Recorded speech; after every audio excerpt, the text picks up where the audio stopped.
Hi, I'm Tyra G, your host of Frankly Speaking with Tyra G.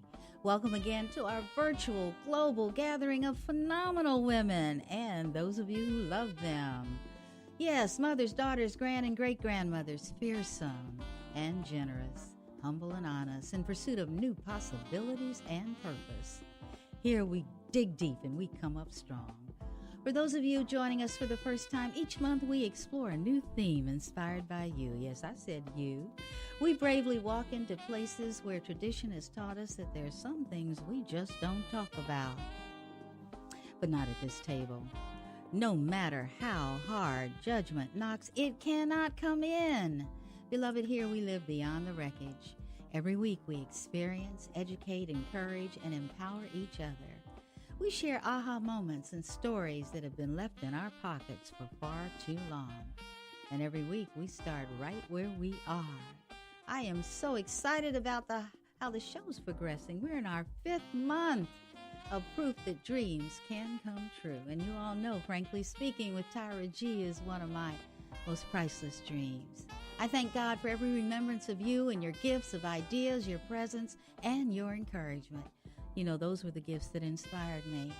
I can't do this show without you. You know that, right? You're listening to Radio Fairfax, Virginia, on your TV, computer, and mobile device. And we are webcast worldwide on the internet at www.radiofairfax.org every Saturday evening at 8 p.m. Should you miss us? No worries. You can catch our podcasts on YouTube on Frankly Speaking with Tyra G. And if you feel like connecting with me offline, y'all know I love that, right? Email me at tyra@tyragarlington.com, and thank you so much for tuning in. Thank you, Courtney Nero, for composing and performing our Frankly Speaking theme song, and for naming it, I'm Listening. Our theme this month is Voices from the Future. Interesting title, right? Seriously, I know the only time we have is the present. However, the other reality is that our future is walking among us right now. Those currently in high school and grade school will be overseeing our aging in place and other activities in the December of our lives. We need to connect with them, to know them better, to respect who they are as the people they are. And that's exactly what we're doing this month. All month we've heard from millennials, Generation Z guests, on what are hot topics to them. Excuse me. We continue this week with what we're calling sensitive soundtracks from Generation Z and beyond. That beyond is, I have a very, very, very special guest who's in the 5th grade. She's the next generation. I think you're going to love hearing from her today. You will be entertained, encouraged, and empowered by the gift of talent from representatives of the McLean Youth Orchestra in Virginia. You know, I like to begin each week by creating a common thought space related to our theme for our time together. And today we're going to walk into a space not inhabited by most Generation Z and younger. And that's the space of classical music beyond the following words. I'd like for you to listen.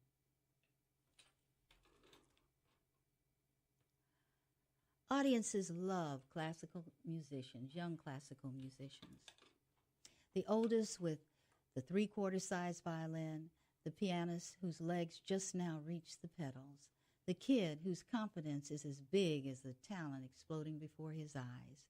We are astonished, awed, and amazed.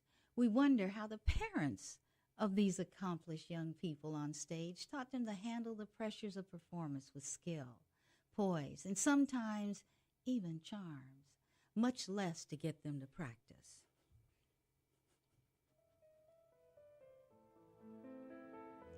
And we wonder, after much impressive childhoods, what lies ahead for these youth?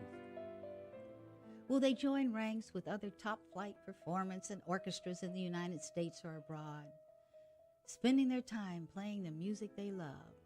Will a very few of them become superstar soloists, like celloist Yo-Yo Ma, whose names almost guarantee a full concert hall?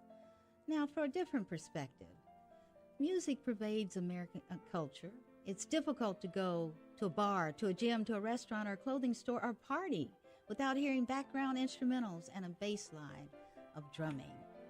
Coloring events, weddings, funerals, reunions, proms, graduations. Some tunes are evergreen, some are trendy, but the music itself always has been a common thread.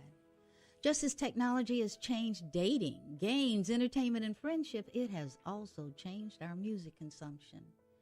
We no longer must scan statically radio channels for a good song, artists, albums. Individual tracks are available to us through a simple search and play. Would you believe that 7 out of 10 U.S. consumers say they listen to music every day? Audio streaming services have become ubiquitous, with 8 in 10 American adults currently using at least one audio streaming service.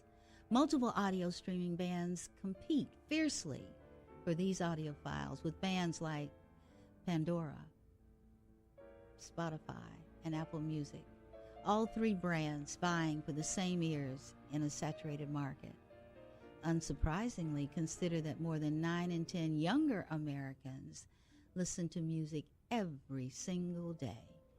They are power users of music. They stream and they listen. Now enter the following challenge, and I quote, "I've lost count of times I've read the line, 'Why aren't young people going to classical music concerts?' Or heard the question, 'How can we get more young people to listen to classical music?' Or, 'Let's get young people in concert halls, Generation X, Y, Z, and beyond. How do we link them all together?'" After our break, you'll meet my very special guests who will help us get a handle on how we might encourage more of their generation to listen to classical music. You stay close now. Welcome back. I believe there's no better way to meet someone for the first time than to hear their voice and what they have to say. In studio today with me, I have Miss Lucia Noto, who is in the 5th grade. Hot dog, I love it. Mr. Graham Skirdick. I said that name right, thank you. And Ms. Veronica Jackson. I'm going to have each one of them introduce themselves, starting with you, Lucia. Okay, so my name's Lucia Noto, and I'm in 5th grade at the Holton Arms School in Bethesda, Maryland, and I play the violin. I've been playing since I was 2 years old. Actually, I did not choose this instrument. When I went to my teacher, Dr. Carolyn Barrett, at age 2, I intended to play the piano. But when I got there, my teacher said that in order to play the piano, I had to have a piano at home to practice on, not a keyboard. She said that I could start Suzuki on the violin until I get a piano at home, and then I could switch.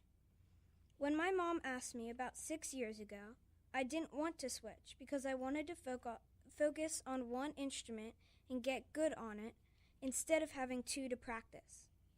I came to MYO because my symphony that I was playing with closed briefly, and also because I was going to one in Leesburg, and I live in McLean. We were researching orchestras in the area, and we thought this one was perfect because it was so close by.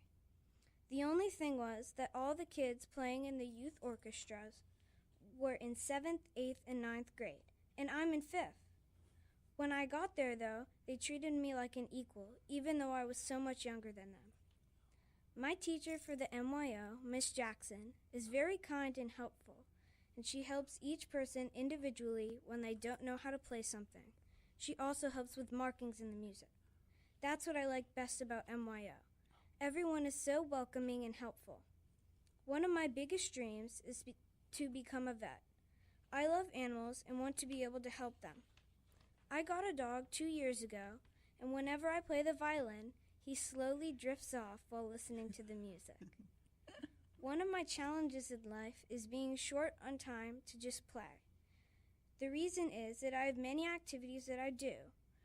An example is I play in 4 different orchestras, I play on a soccer team, I'm on a swim team, and I have a good amount of homework. My favorite hobby is geocaching, which by definition is a high-tech treasure hunt outside. Wait. You got to repeat that one. What? Geocaching. Geocaching. Okay. Yep. Now, how do you play that? So you go outside, and on a device, you have a app. Okay. And there's a compass and navigation to get you to the geocache. And once you get within 30 feet, you look around and you try to find this box. It's kind of like a treasure hunt. Okay. And once you find it, there's trinkets inside, and you sign the logbook. And you get the trinkets, or did you have to leave them there? You bring one, and you trade with the ones in the box. Oh, so you bring one with you, so there's always trinkets to be traded. Yes. Okay, finish telling me about you. I needed to know that, Gio. Okay. My greatest joy is when I can curl up in fluffy blankets with my dog and my family and open up a good book to start reading. Now, I have to tell you something. You're in the 5th grade. Yes. You wore me out. Yeah. Okay? You just told me, well, Miss Tyra, I go to school. I know you have friends. I can see it all over your face. You're well-adjusted. Your parents love you. You got a dog. And you play music, you swim, and you play soccer. When do you sleep? You don't? I do. You do? I was interested in a couple of things. I know it'll be difficult for you to remember. But when you can, how did you decide you wanted to play an instrument at all? When did you decide that music would be a part of you? I suspect it may be after you learned to talk, right? Yes. Can you remember anything about what drew you to music? I think I went to someone's house. Okay. And I sat down at their piano and I started playing. And I just sat there for hours playing the piano. Oh, I love it. And you like the sound, or you like the manipulation of the keys? What do you think you remember? I'm not sure, but I think I liked making music. Making music. I want you to be in the soundtrack of my life. I can tell you that. I'm going to hand off so we don't, actually be too overproductive in our conversation. I'm looking at Graham now. It's your turn. I see you laughing. Hi there. My name is Graham Skirdick. I'm 17 years old. I go to Falls Church High School. I live in Falls Church, Virginia. But most importantly, about myself, I am a nerd. And most people think that remains an insult. No, it doesn't. All it really means is that I can get excited about something and make other people excited about it as well. Excellent. I'm a 5th-year Latin student. I'm a martial artist. I'm a cellist. All of these things I can get excited over. And being able to do that is something that I think everyone needs to learn how to do. Mm-hmm. You need to learn how to love something so much that you can make other people love it as well. It's called passion, right? Yeah, it is. Mm-hmm. I've been playing cello for 8 years now. I started in the 4th grade. Yes, that's how maths work. When my strings teacher in elementary school brought out all of the stringed instruments, we were in the gymnasium, and I just thought to myself, that looks cool. I want to do that. I came to MYO after a couple of orchestras that I had been previously playing in disbanded, one right after the other. So I was in 3 different orchestras in the span of 3 years. So MYO was sort of this rock for me to hold on to in my crazy life, because, junior high is... It's not fun. Madness is what it is. Yeah, that's when you start to lose your mind up through the senior year. That's a trigger. I got it. I really appreciate MYO because we play original music. We don't play arrangements. And playing the original Marriage of Figaro, playing the original Don Giovanni, the original Mulata Suite, it really struck something within me, because until then, I had been playing arrangements. And being able to play original music, you really get a sense for the character of the music, the intent of the composer, so on and so forth with it. And you could only really do that with what MYO provided, which was a full orchestra. Now, for those of us who are listening that are national, local, and international, MYO stands for what? The McLean Youth Orchestra. Okay, I'm decoding now. Yeah. And something I was actually remiss when Lucia talked about moving from Leesburg to McLean, or where. I live in McLean, but the orchestra I went to was in Leesburg. Thank you. That's, in other words, for people who don't know our geography in Northern Virginia, that's a long way. And that's a lot of miles, and that's a lot of Uber dad, right? Mm-hmm. Okay. All right. I just want people to understand what we're saying, so go ahead now. Oh, and the other thing, arrangement versus original composition. Oh, yes. So an arrangement is when someone who is not the composer takes the idea of a piece of music and orchestrates it differently. Say, for full orchestra, instead of full orchestra, it's for string orchestra. Mm-hmm. Or instead of for string orchestra, it's arranged for a wind ensemble. It still keeps the basic ideas of the music, but it changes the instrumentation of it. Okay, wonderful. Now, I had another question I know what I like, because I was listening to Lucia what made her want to walk into that space called classical music, and she said she sat down and she played and she loved it. You said your instructor or conductor brought out string instruments, and you said, and I quote, "That one looks cool." Looks cool. Was that your trigger to walk over to the cello? It was that, but it was also seeing who would become my private teacher in a store play the Imperial March from Star Wars on the cello. Oh, my gosh. It was wonderful. Okay, so a couple, 3 things seduced you into that place, right? I'm coming back to you all. Now, we've talked to musicians in the orchestra, and I have the pleasure of having one of the conductors of the McLean Youth Orchestra with us, Ms. Veronica Jackson, and she plays as well and will tell us a little bit more about herself. Okay. Hello, everyone. As mentioned, I am Veronica Jackson, and I'm super, super, super excited about having this opportunity to talk about and share with you just the joy of being a part of this music community and what it provides to our community at large. I am a music educator in my 27th year of teaching. I've spent about 17 or 18 years in Henrico County in Richmond, Virginia, and thoroughly enjoyed that. I started my career in North Carolina.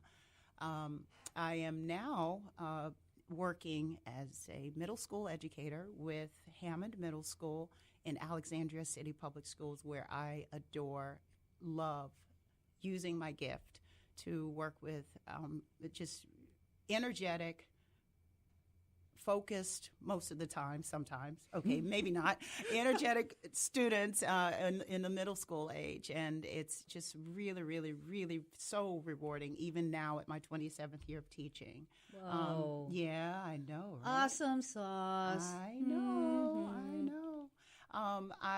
One of the things that drew me to music, I'm a little older than our students here. We're not going to hold that against you. Not going to hold that. But I started playing violin when I was 9 years old. I was a part of, growing up, I was considered the gifted, smart one in my family, and my parents really supported that effort as best they could, even back in that time in the 70s, if you will. And what my parents did, they found all kinds of programs for me. And gifted and talented was the term that they used for students who were passing certain benchmarks, and I was a part of that group. All of the students in the gifted and talented program, and I might add that there were few, I don't remember any African Americans in that program, but I was, and my parents, again, were very supportive, and the school community was very supportive, but all of the students in that gifted program played violin. And it was a Suzuki program, and I My parents, who are basically from rural North Carolina, knew nothing about instruments. I came home one day and said, I want to play the violin. So my dad, I remind him of this often. He took me to the music store and brought me a brand new violin. It was a beautiful moment, just he and I. And I need to add at this moment that the fact that it was me, just my dad and myself, is significant because I'm one of 10 children. Oh, that's very significant. I'm the second oldest. Mother. I know. I'm the Bless second your mother. oldest. She is wonderful too. I'm the second oldest of 10. So at 9 years old, I still had 8 siblings under me. So having that time with my dad to go down to the music store, and I remember picking out. It was a $200 violin, which was a lot for my family. And I still, to this day, I'm really grateful to my dad and my family for making that sacrifice for me. But it's a gift that continues to give back. I have not missed a day of being involved in music since that time. And because I was the second oldest, I got to be the teacher when we played school. So it just followed me all the way up. And my oldest sister made sure she was the principal. My oldest sister was a principal. So, and she still is the principal of our sibling group. But we are still very close. But growing up, education was very important to my parents. And they just really supported everything that we did. And so I had a chance to be the teacher in my family for my siblings. And it's just a gift that I just fostered more and more through my high school years and certainly through college. I got a chance to work with more and more students. Giving back has always been something that my parents have taught, and being able to share and to speak about whatever you're feeling, whatever you're giving, whatever you're doing. My mom was really insistent upon us actually being able to verbalize how we feel and what we think about everything. So, and she's just an incredible woman. So, music, I felt very supported, and it's just I just feel like my calling was to be in education. And because I just have this general passion for children and being able to share my gift. And certainly as an African-American woman, my role has expanded, and what I'm supposed to do with my gift, and what I represent and how I represent this profession. So I'm really excited about having the opportunity to work at MYO. This is my 3rd year with them. MYO has been a gift. I so enjoy, again, working with students and of all ages. I tell people I work with littles, middles, and biggles. And I just love having an opportunity to present the music in a non-threatening way. Yes, we play original scores, as Graham mentioned, but sometimes that can be a challenge when you're playing original music, and with a young group, it takes a certain type of person and a lot of patience to be able to communicate what is needed from the music to really honor what is on the page. So I think one of the things that I love about educators, and I guess I need to disclose, I taught 1st, 2nd, and 3rd grade before I went on to graduate school, and I've been a principal and a counseling psychologist, and I have immersed myself in the arts because my parents encouraged, and the kinds of schools I went to was always symphony and all kinds of opera things, and it felt good. But everybody doesn't get that, and it's less and less available nowadays. But I wanted to make two observations. You know me, I'm coming back. Lucia, you said you wanted to be a vet. Yes. You said you wanted to be a linguist. Yes. Okay, now we have 2 wonderful musicians in here, right? That want to be something else. And then we have a conductor who loved music and wanted to teach.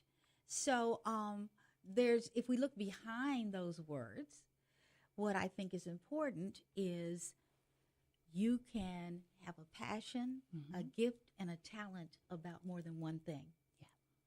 Yeah. And I hear the students here are artists, and they are passionate. And what I love about it is all three of you are giving back. Anytime you play for someone else, you're giving a gift. And I just wanted to congratulate you. That was just my little, that was my commercial. We'll take it. Yes, that was kudos, kudos, kudos. And I wanted the audience to understand, I know, Graham, you said I'm a nerd, but we know that's not a negative thing. No. What I want our listening audience to know is that you're a tapestry of talent. And you hear how articulate they are. So that's awesome. What I'd like to do now is kind of mix music, young musicians, and the unique attributes of Generation Z and those younger, and see what kind of sensitive soundtracks we make with the observations. I did some research, and these are some of the things I came up with. What I want you to do is you listen, Lucia and Graham, see if any of this resonates with you. And it may not with you yet, Lucia, but I bet you've been looking. Do you have any older sisters or brothers? Nope. Ah, okay. No wonder you're ruling the house. Okay, well, here we go. We're going to get started on this. So I want you to listen. Listen critically. Did you know that this is the first time in United States history that we have 4 generations in the workplace at the same time? Now just imagine sitting around a conference room table with 4 generations. And why is that significant? Because each generation is formed by what they've experienced. For instance, my generation experienced the moon landing. We were full of hope, but we also experienced the assassination of President Kennedy, and we felt hopeless. Generation Z dealt with financial breakdown. And what the researchers have taught us is that there's a layer of anxiety that lives within Generation Z. And the generation after that, Miss Lucia, we don't know quite what you're going to be doing except that you grew up connected with everything. So add to the things I've just said, a technology revolution that impacts learning and communication styles. Now, I have sat in a boardroom, and I have been a manager, and I've had 4 generations. I've had Gen Xers that don't want to have a conversation, tell me what to do, and then do it. I've had boomers that say, oh, let's talk about it. I've had millennials say, look, I don't care about that. I've got to go play basketball. They want the life balance thing. So there's all kinds of things going on now, and we have to learn how to live together. So what is it about Generation Z? I'm glad you asked. I'm sharing excerpts from NPR's youth radio series. It's based on generational research, and it says the students entering college are not millennials. The next generation, Generation Z, has arrived. The oldest in the group are in their early 20s. Not only have they never known a world without the internet, some have had smartphones since middle school. And for this group, animated GIFs and emojis are second nature. When you're young and you're talking to people with whom you share a lot, experience a lot of your communication, whether you're talking or not, is about connection, not about communication. So when Gen Z, whose members were in grade school when the iPhone came out, it's not just a picture that's worth 1,000 words. It's a gift that's worth an attitude. Now, what's new is the speed of communication. A word like fleek, which means smooth, I had to look this up, nice and sleek. It can come out on Instagram on Monday, but guess what?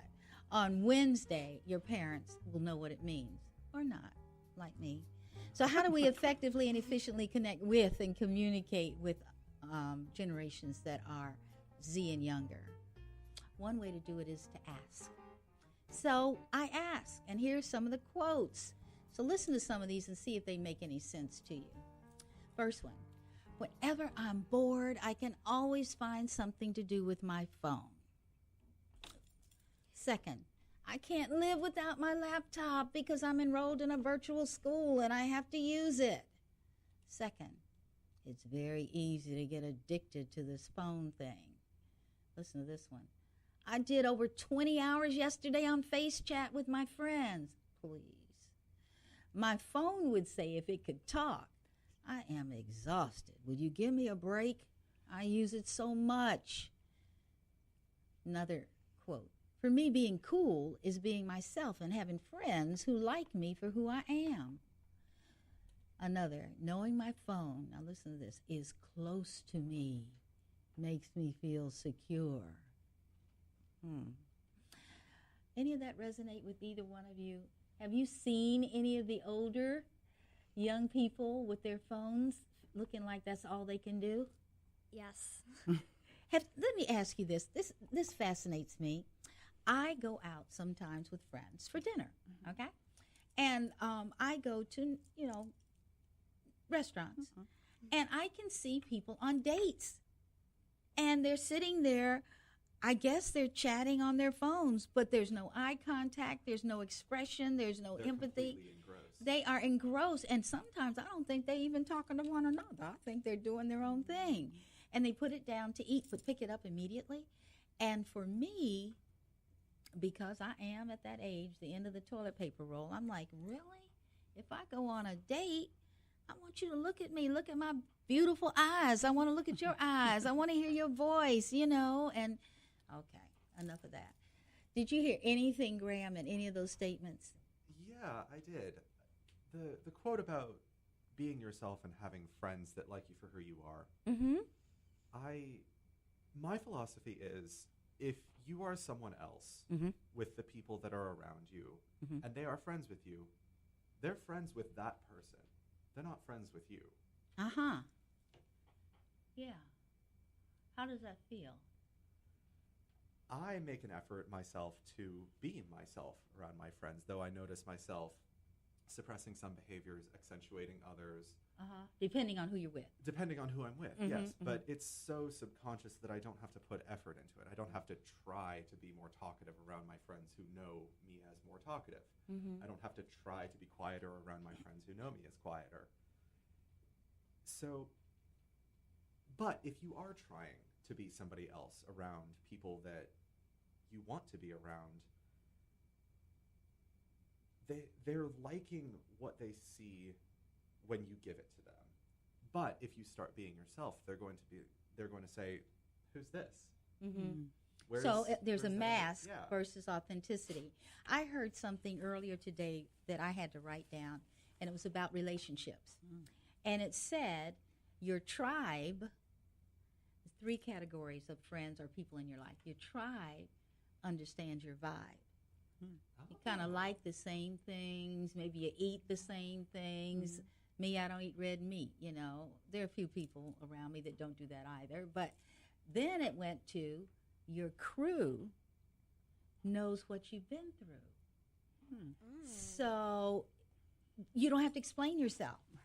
It's like a spirit-to-spirit kind of connection. So these are your buds that are there for you. They got your front, your back, and your side. No matter what you've gone through, they're there because they know who you are and how you got there. And then the third one was your team understands your dream.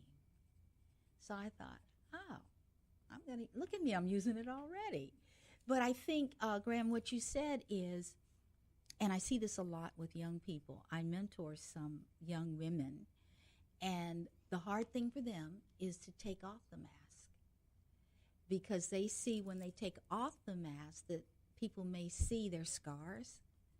And what people don't understand is the things that we call mistakes and scars are growth. Mistakes are miracles, waiting to happen. You bettered yourself from them. There you go. There you go. So that's what we're kind of looking for. And I don't know what's going on with the world today. I think it's a process. It's not an event. And I think parents have to keep communication open. And Lucia, I'm going back to the fact that you said you want a cell phone. Now, how are you managing that argument with your folks? Well, it's not really working out, honestly. Why? Why, Lucia? Why isn't it working out? My parents think that being on social media Mm-hmm. and things on your phone will make me stop interacting with people. And so, How do you feel about that? Let's talk about that a little bit. Your dad or mom says, look, we've seen what's going on. And, I just gave you an example of friends. And I look up images for Generation Z. And all of them are like this. They're not looking at each other. They're looking like this. So how do you feel?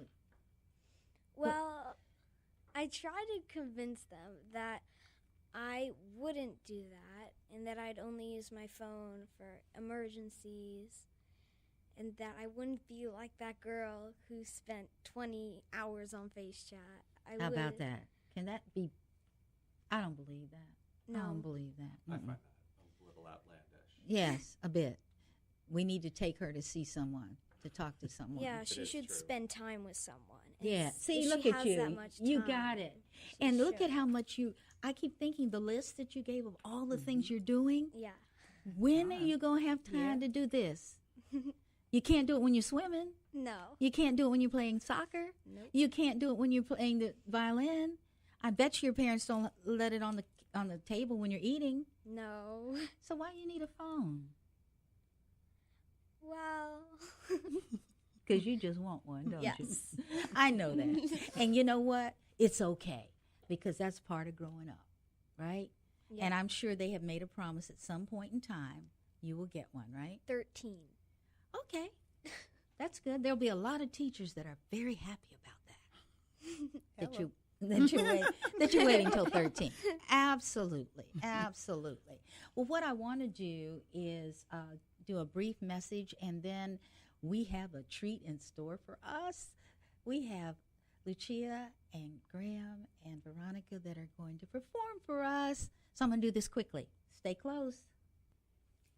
Welcome back.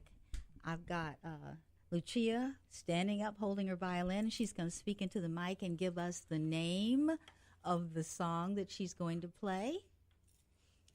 So I'm going to play a song called Gavotte in G minor by Bach. And I chose this song because I think it sounds like the waves going in and out at the beach. Oh, I love it. I love it. You go, girl.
That's a huge kudos. Thank you so very much. Graham?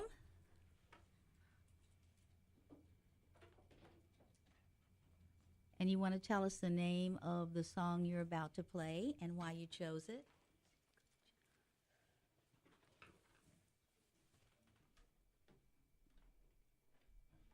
So, this is a piece of my own composition. It is called Wings, and I composed this when I was staring out the window, looking at a bluebird that was sitting on our bird feeder. And it took flight, and this little melody came into my mind that I decided to extrapolate on a little bit. Okay. I picked up my cello, and this is what came out of it. Wonderful, wonderful. Thank you.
Now, that was an original piece, and we'd like to compliment him. And I'm rushing through this because I want everyone to have an opportunity to hear the talent that sits around the table. Thank you so much, Graham, and thank you, Lucia. Veronica? I am going to be playing a piece. Well, actually, it's a song. It's my tribute. Andre Crouch made it famous. Yeah. But it is kind of a mantra that I try to live by. Thank you.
happen to know somewhere in there it says the voices of 1,000 angels cannot express my gratitude.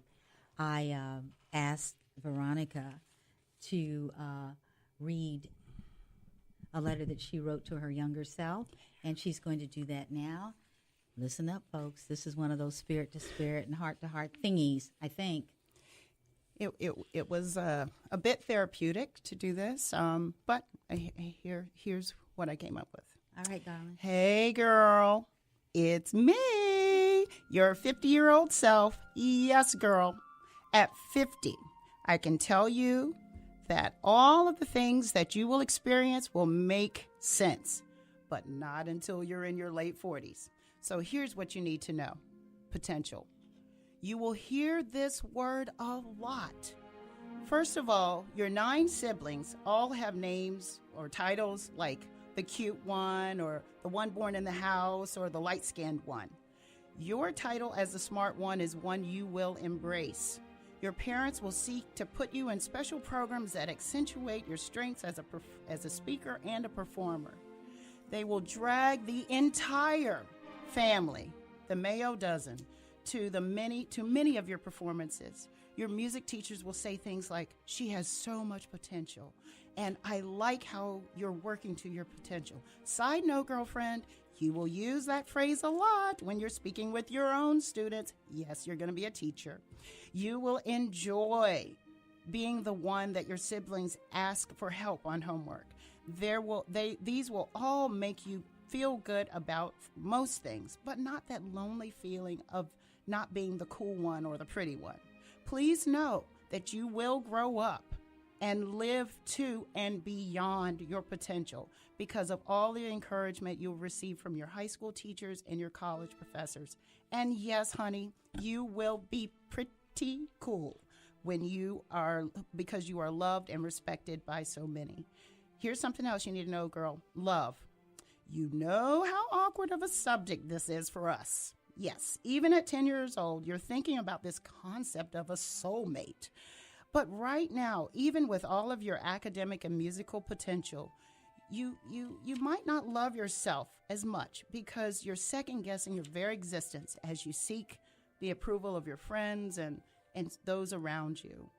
They will not see how you try to fix your short hair like theirs.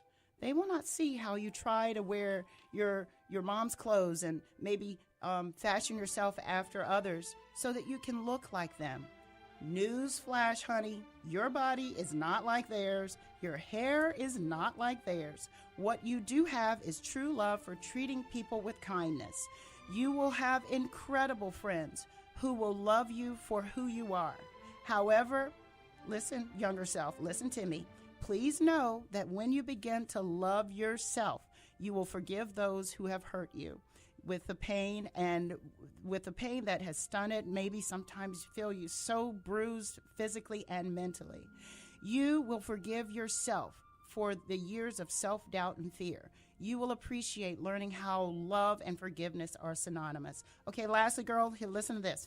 Faith, girl, you will be forever grateful to your mother and father for teaching you about God.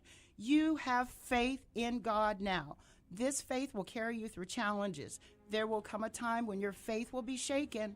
You will be reminded of Psalm 119:71 that says, "It is good that you have had challenges because you have learned to learn." Thank you so much for this opportunity. Well, I've been sitting in here with gifts that have been opened and shared with you. I am so grateful to have had this opportunity. If you want to learn more, you can go to the website, McLean Youth Orchestra, and get excited. Get excited. I need you to know that you're special. You're amazing. You're stronger than you feel. You're smarter than you know. You're more beautiful than you think. And you're definitely more loved than you can ever imagine. You're listening to Frankly Speaking with Tyra G. Same time, same place next week. Your seat is guaranteed. And remember, I'm here, I'm listening, and I do love you. Have a blessed week now. Bye.